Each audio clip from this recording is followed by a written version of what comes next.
Telangana cabinet భేటీ కొనసాగుతోంది. వ్యవసాయం, రైతు రుణమాఫీ ప్రధాన అజెండాగా తెలంగాణ కేబినెట్ భేటీ నడుస్తోంది. ఈ సమావేశంలో రైతు రుణమాఫీపై తుది నిర్ణయం తీసుకోనుంది కేబినెట్. రైతు రుణమాఫీకి 39,000 కోట్ల అవసరమని అంచనా వేస్తోంది. ఆగస్టు 15 నాటికి రైతు రుణమాఫీ చేస్తామని పార్లమెంటు ఎన్నికల ప్రచారంలో రేవంత్ హామీ ఇచ్చారు. రైతు రుణమాఫీపై మహారాష్ట, రాజస్థాన్లో పర్యటించి అధ్యయనం చేశారు అధికారులు. రైతు రుణమాఫీకి సంబంధించి నిధుల సమీకరణపై ఫోకస్ పెట్టారు సీఎం రేవంత్.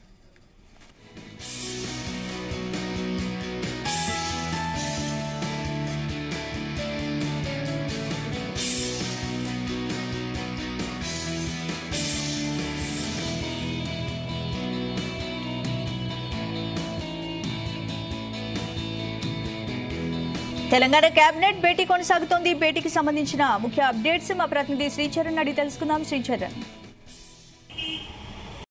స్పందన, కొద్దిసేపటి కిందట కేబినెట్ సమావేశం ప్రారంభమైంది. ముఖ్యమంత్రి రేవంత్ రెడ్డి అధ్యక్షతన ప్రధానంగా ఈ రోజు కేబినెట్ సమావేశంలో చర్చించే అంశాలు రైతు భరోసా, రైతు రుణమాఫీ. దీనిపైన ఇప్పటికే కూడా కట్ ఆఫ్ తేదీని కూడా ప్రభుత్వం నిర్ణయించింది.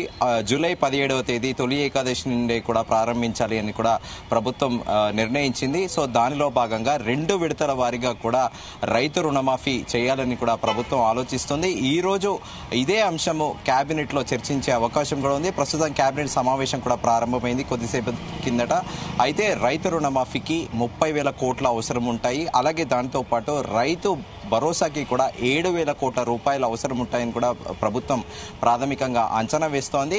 అయితే కేబినెట్ లో పలు అంశాలు సుదీర్ఘంగా కూడా చర్చించనున్నారు. ఈరోజు ఉమ్మడి రాష్ట్ర విభజన జరిగిన తర్వాత 2 రాష్ట్రాలకు సంబంధించి 9th, 10th షెడ్యూల్లో ఉన్న అంశాలపైన కూడా చర్చించే అవకాశం ఉంది. 2 రాష్ట్రాల ఆస్తుల పంపకాలపైన కూడా చర్చించే అవకాశం ఉంది. ఎందుకంటే 9 ఏళ్లుగా కూడా గతంలో రాష్ట్ర విభజన జరిగాక కూడా కమల్నాథన్ కమిటీ అని కూడా ప్రత్యేకంగా గవర్నమెంట్ ఆఫ్ ఇండియా కూడా అపాయింట్ చేసింది.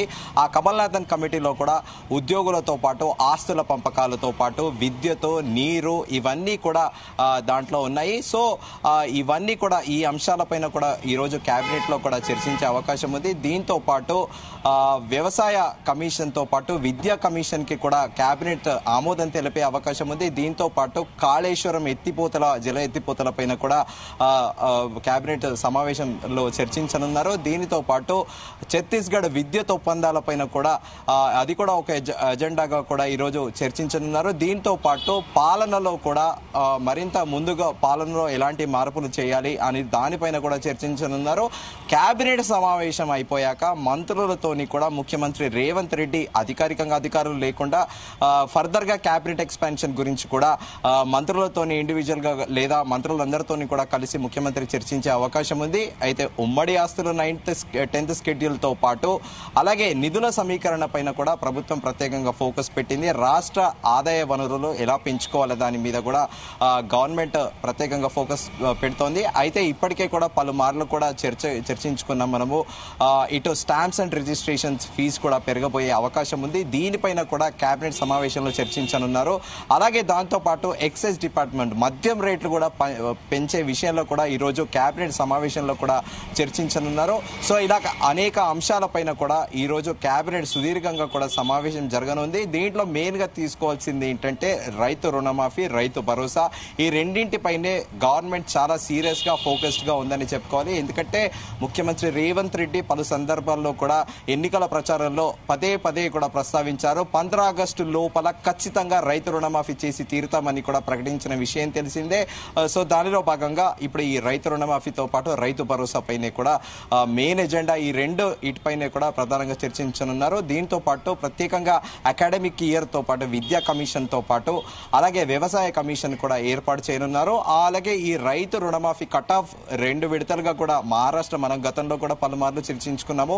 మహారాష్ట్ర ప్రభుత్వము రైతులకి 2 విడతలుగా రబీ, ఖరీఫ్ పంటలకు ఇన్సెంటివ్స్ ఇలాగా రైతులను ఎంకరేజ్ చేసే విధంగా కూడా అక్కడ ప్రోత్సహిస్తుంది.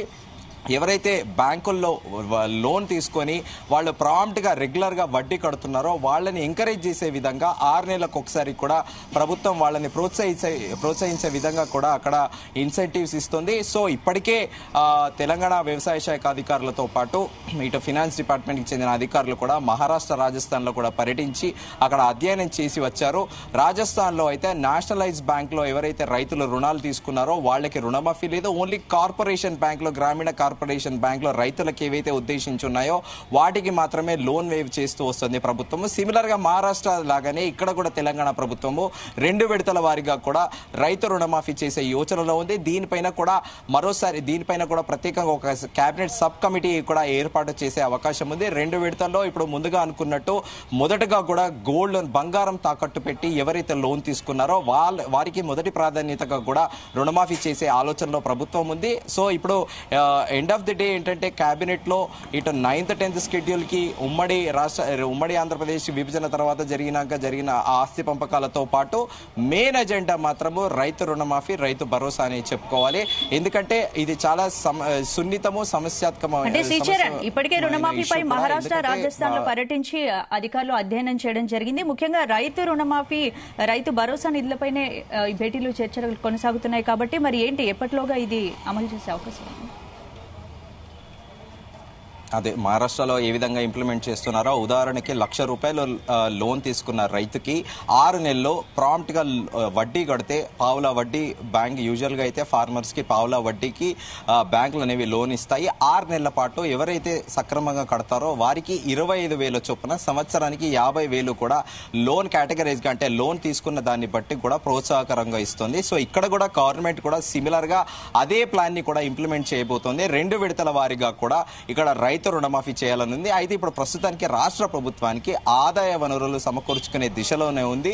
సో దానిలో భాగంగా ముందుగా అనుకున్నట్టు స్టాంప్స్ అండ్ రిజిస్ట్రేషన్స్ తో పాటు ఈ LRS జీవో 59 లో పెండింగ్ లో ఉన్న అప్లికేషన్స్ ని కూడా దానిపైన కూడా ఇనిషియల్ గా ఒక ప్రైమరీగా ఒక అంచనాకు వచ్చింది 2,000 కోట్ల రూపాయలు ఆదాయం సమకూరుతుందని. సో దానితో పాటు ఈ 7,000 కోట్లు రైతు భరోసాకి కూడా స్టాంప్స్ అండ్ రిజిస్ట్రేషన్ ఫీజుతో పాటు మద్యం అమ్మకాలకు కూడా రేటు పెంచే ఆలోచనలో ఉంది ప్రభుత్వము. సో ఓవరాల్ గా మెయిన్ ఎజెండా అయితే కేబినెట్ లో ప్రస్తుతానికి అయితే చర్చించే అంశాలు ఇవే. దానితో పాటు ఆఫ్ ద రికార్డ్ ముందుగా అనుకున్నట్టు కేబినెట్ ఎక్స్పాన్షన్ గురించి కూడా చర్చించే అవకాశం ఉందని కూడా సచివాలయ వర్గాలు అంటున్నారు. కానీ అది స్పెక్యులేటివ్ గానే తీసుకోవాలి, దానికి అథెంటిసిటీ లేదు. దీంతో పాటు పరిపాలన పైన కూడా ముఖ్యంగా ముఖ్యమంత్రి రేవంత్ రెడ్డి ఫోకస్ పెడుతున్నారు. అధికారులందరినీ కూడా ఈ రోజు కేబినెట్ లో ఒక డెసిషన్ తీసుకునే ఛాన్స్ ఉంది. ఎందుకంటే గడిచిన కొద్ది రోజులుగా కూడా చర్చ నడుస్తోంది. బయోమెట్రిక్ విధానాన్ని ముఖ్యమంత్రి రేవంత్ రెడ్డి స్వయంగా తను కూడా పాటిస్తానని గతంలో ప్రకటించారు. ఉదయం 10 గంటలకి అందరూ అధికారులు ఆఫీస్ కి రావాలి. వెళ్లేటప్పుడు ఇన్ అండ్ అవుట్ కూడా పంచ్ అనేది బయోమెట్రిక్ మ్యాండేటరీ, థంబ్ ఇంప్రెషన్ అనేది కూడా దాన్ని కూడా ఈ రోజు కేబినెట్ లో కూడా తీర్మానం చేయనున్నారు. సో ముఖ్యమంత్రి రేవంత్ రెడ్డి కూడా ఇక్కడ నుంచి నేరుగా సచివాలయానికి తరచుగా వస్తారు. తాను కూడా ఆ బయోమెట్రిక్ ని ఫాలో అవుతానని కూడా చెప్పారు. దీంతో IAS నుండి అటెండర్ దాకా ప్రతి ఒక్కరు కూడా ఈ నిబంధనను పాటించాల్సిందే అని దాని మీద కూడా ఒక తీర్మానం చేయనున్నారు. మొత్తానికి ఇప్పటికైతే ప్రస్తుతానికి మంత్రులతో పాటు అధికారులందరూ కూడా కేబినెట్ లో సమావేశమయ్యారు. స్పందన. Right, thank you Srisailam.